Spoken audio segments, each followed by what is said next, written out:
Value നമുക്ക് ഏതെങ്കിലും ചെറിയ ഇക്വേഷനിൽ കൊടുക്കുക. X equal to 4 in equation number 2 കൊടുക്കും. കാരണം അവിടെയാണ് നമുക്ക് y ഈസ് ഈക്വൽ ടു എന്ന് കിടക്കുന്നത്. ഇന്നത്തെ വീഡിയോ CBSE 10ാം ക്ലാസ്സിലെ മാത്സിന്റെ 3rd chapter pair of linear equations in 2 variables. ഈ ചാപ്റ്ററിലെ ഇമ്പോർട്ടൻറ്റ് പോയിന്റ്സും പ്രധാനപ്പെട്ട കുറച്ച് പ്രോബ്ലംസ് ഒക്കെയാണ് ഈ വീഡിയോ പറയുന്നത്. നമുക്ക് ക്ലാസ്സിലേക്ക് പോകാം. Next, two numbers are in the ratio 5:6. If 8 is subtracted to each number, the ratio becomes 4:5. Find the numbers. ഈ മോഡൽ നമ്മൾ ചെയ്തിട്ടുണ്ട്. അപ്പോൾ അതുപോലെ ചെയ്യുന്നു. അപ്പോൾ എന്ത് ചെയ്യുന്നു? Let the two numbers be x and y എന്നെടുക്കുന്നു. അപ്പോൾ നമ്പറിലെ two numbers are in the ratio. ആദ്യത്തെ റേഷ്യോ നമുക്ക് 5:6 ആണ്. അത് വെച്ചിട്ട് നമുക്ക് എന്ത് ചെയ്യാം?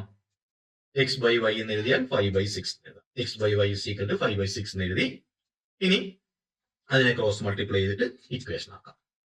x into 6 6x ഉം y into 5. അപ്പോൾ 6x equal to 5y എന്ന് കിട്ടി. ആ 5y-നെ ലെഫ്റ്റിലേക്ക് കൊണ്ടുപോയാൽ 6x minus 5y equal to 0 എന്ന് കിട്ടി. അതായിരിക്കും ഇക്വേഷൻ നമ്പർ 1. ഇനി അടുത്ത condition, if 8 is subtracted to each number, എക്സിൽ നിന്നും വൈയിൽ നിന്നും 8 കുറച്ചാൽ അപ്പോഴുള്ള റേഷ്യോ 4:5 ആകും. അപ്പോൾ നമുക്ക് എഴുതാം, സെക്കൻഡ് കണ്ടീഷൻ പ്രകാരം നമുക്ക് എക്സ് മൈനസ് 8 എന്നും വൈ മൈനസ് 8 എന്നും കിട്ടണം. X minus 8 divide by y minus 8 equal to ആ റേഷ്യോ 4:5 ആണ്. അപ്പൊ നമുക്ക് ഇവിടെ 4/5 എന്ന് എഴുതാം. ഇനി അതിനെ ക്രോസ് മൾട്ടിപ്ലൈ ചെയ്യാം. 5 into x minus 8 ഉം 4 into y minus 8 ഉം ചെയ്താൽ 5 into x minus 8 equal to 4 into y minus 8 എന്ന് കിട്ടുന്നു. 5x 5 into 8 40, 5x minus 40 equal to 4y minus 4 into 8 32. ഇനി അതിനെ അറേഞ്ച് ചെയ്തിട്ട് വൈനെ അപ്പുറത്തേക്ക് ലെഫ്റ്റിലേക്ക് കൊണ്ടുപോകും. അപ്പോൾ 5x minus 4y equal to അവിടെയുള്ള -32 -40 റൈറ്റിലേക്ക് വന്നപ്പോൾ +40 ആയി. അപ്പോൾ 5x minus 4y equal to 8 നമുക്ക് കിട്ടി. അത് ഇക്വേഷൻ നമ്പർ 2 കൊടുക്കാം. അപ്പൊ നമ്മൾ തന്നിരിക്കുന്ന ക്വസ്റ്റ്യൻ പ്രകാരം രണ്ട് ഇക്വേഷൻ ഉണ്ടാക്കി. ഇനി നമുക്ക് അതിനെ സോൾവ് ചെയ്യണം. അപ്പൊ സോൾവ് ചെയ്യാൻ വേണ്ടി കോയിഫിഷ്യന്റ് ഏതെങ്കിലും ഒരുപോലെ ഉണ്ടോ എന്ന് നോക്കുക. എക്സിന്റെ കോയിഫിഷ്യന്റ് 6ഉം 5ഉം ആണ്. വൈയുടെ കോയിഫിഷ്യന്റ് -5ഉം 4ഉം ആണ്. അപ്പൊ ഒരുപോലെ അല്ല. നമ്മൾ രണ്ട് ഇക്വേഷനെ നമുക്ക് മാറ്റി എഴുതാം. അപ്പോൾ എക്സിന്റെയോ വൈയുടെയോ കോയിഫിഷ്യന്റ് സെയിം ആണ്. ഏതാണ് നമ്മൾ തീരുമാനിക്കാം. നമ്മളിവിടെ വൈയുടെ കോയിഫിഷ്യന്റ് ഒരുപോലെ ആക്കാനാണ് തീരുമാനിച്ചത്.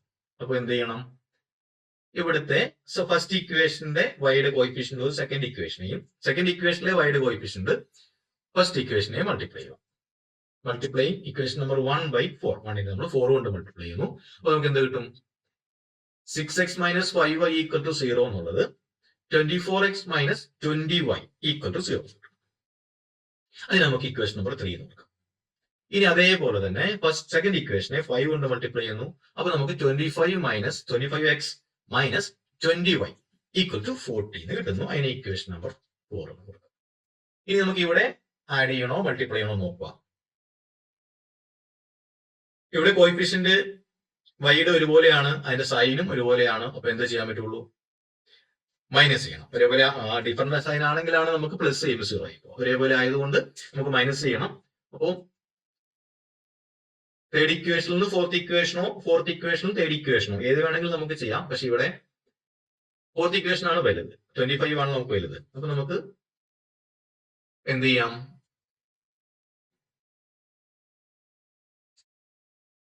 സബ്ട്രാക്ടിങ് 3 from 4 തിരിച്ചു ചെയ്താൽ കുഴപ്പമൊന്നുമില്ല. ഒരു -1 എന്നുള്ളൂ. രണ്ട് സ്ഥലത്ത് മൈനസ് വരും. അത് മാറ്റുമ്പോൾ പ്ലസ് ആയിക്കോളും. ഇവിടെ അത് നമുക്ക് ഒറ്റ നോട്ടത്തിൽ 25 ആണ് വലുതെന്ന് അറിയാവുന്നതുകൊണ്ട് നമ്മൾ 3 from 4 4ൽ നിന്ന് 3 കുറയ്ക്കുന്നു. അപ്പൊ നേരത്തെ എഴുതുന്നു. ഇനി 25x-ൽ നിന്ന് 24x കുറച്ചാൽ നമുക്ക് എന്ത് കിട്ടും? x കിട്ടും.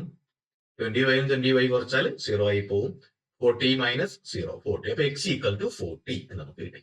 ഇനി എക്സിന്റെ വാല്യൂ നമുക്ക് ഏതെങ്കിലും എളുപ്പമുള്ള ഇക്വേഷനിൽ കൊടുക്കാം. ഇക്വേഷൻ നമ്പർ 1ൽ തന്നെ സബ്സ്റ്റിറ്റ്യൂട്ട് ചെയ്യണം. അപ്പോ 6 into 40, എക്സിന്റെ വാല്യൂ 40, 6x എന്നുള്ളത് 6 into 40 minus 5y equal to 0 എന്ന് എഴുതി. അപ്പൊ എന്തായി? 240 മൈനസ് 5y ഈക്വൽ ടു 0 എന്ന് വരും. അപ്പൊ 240 ഈസ് ഈക്വൽ ടു 5yനെ റൈറ്റ് സൈഡിലേക്ക് മാറ്റി 5y ആയി. ഇനി 240നെ 5 കൊണ്ട് ഡിവൈഡ് ചെയ്ത് നമുക്ക് y കിട്ടും. y ഈസ് ഈക്വൽ ടു 48 എന്ന് നമുക്ക് ആൻസർ കിട്ടും. അപ്പൊ നമ്പേഴ്സ് 40 ആൻഡ് 48. അടുത്തത് the sum of the numerator and denominator of a fraction is 5. The denominator is 3 more than twice the numerator.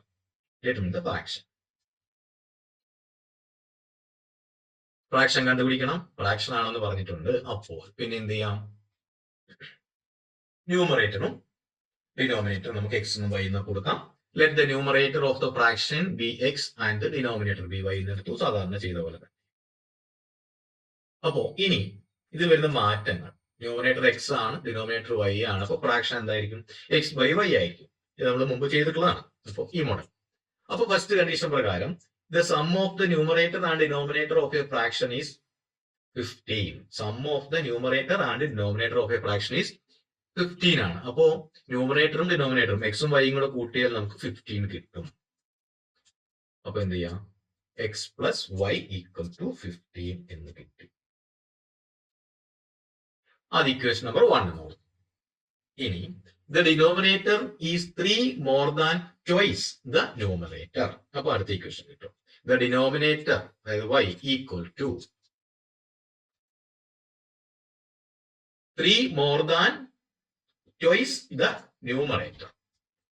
Twice the numerator എന്ന് പറയുമ്പോൾ 2x. ആദ്യം ഇവിടെ 3 എഴുതി വെച്ചു. കണ്ടീഷൻ അങ്ങനെ പറഞ്ഞേക്കുന്നു. എങ്ങനെ എഴുതാൻ കുഴപ്പമൊന്നുമില്ല. Twice the numerator. 2x plus 3. 3 more than twice the numerator.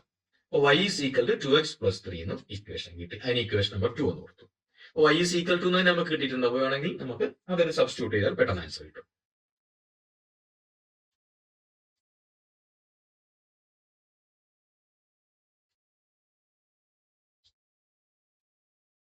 അപ്പോ സബ്സ്റ്റിറ്റ്യൂട്ടിങ് y in 1. ഇവിടെ എലിമിനേഷൻ മെത്തേഡിലും ചെയ്യുന്നതിന് കുഴപ്പമൊന്നുമില്ല. അപ്പൊ നമ്മൾ ഇക്വേഷൻ അറേഞ്ച് ചെയ്തിരുന്നു. പക്ഷെ ഇവിടെ നമുക്ക് second equation y is equal to എന്ന് കിട്ടിയതുകൊണ്ട് നമുക്ക് നേരെ ഇത് സബ്സ്റ്റിറ്റ്യൂട്ട് ചെയ്താൽ മതി. അതായിരിക്കും ഇവിടെ എളുപ്പം. അതുകൊണ്ട് അങ്ങനെ ചെയ്യണം. അപ്പൊ എക്സ് പ്ലസ് വൈ ആണ്. വൈക്ക് പകരം 2x plus 3 എന്ന് കൊടുത്തു. ഈക്വൽ ടു 15 ആണ്. ഇനി എന്ത് ചെയ്യാം? എക്സ് പ്ലസ് 2x 3x ആണ്. 3x plus 3 ഈക്വൽ ടു 15 എന്ന് കിട്ടി. 3x ഈക്വൽ ടു 3നെ റൈറ്റിലേക്ക് മാറ്റി, റൈറ്റ് സൈഡിലേക്ക് മാറ്റുമ്പോൾ 15 minus 3 എന്നാവും. അപ്പൊ 3x ഈക്വൽ ടു 12 എന്ന് കിട്ടി. therefore x equal to 12/3 equal to 4 എന്ന് കിട്ടി. ഇനി ആ എക്സിന്റെ വാല്യൂ നമുക്ക് ഏതെങ്കിലും ചെറിയ ഇക്വേഷനിൽ കൊടുക്കുക. X equal to 4 in equation number 2 കൊടുക്കും. കാരണം അവിടെയാണ് നമുക്ക് y is equal to എന്ന് കിടക്കുന്നത്. അപ്പോൾ y is equal to 2x plus 3 ആണ്. അപ്പൊ 2 into 4 plus 3 y is equal to 11 എന്ന് കിട്ടുന്നു. അപ്പൊ എക്സും കിട്ടി, വൈയും കിട്ടി. അപ്പൊ ഫ്രാക്ഷൻ എന്തായിരിക്കും? എക്സ് ബൈ വൈ, അതായത് 4/11. ഇതാണ് നമ്മുടെ fraction. The required fraction is 4/11 എന്ന് നമുക്ക് ആൻസർ കിട്ടും.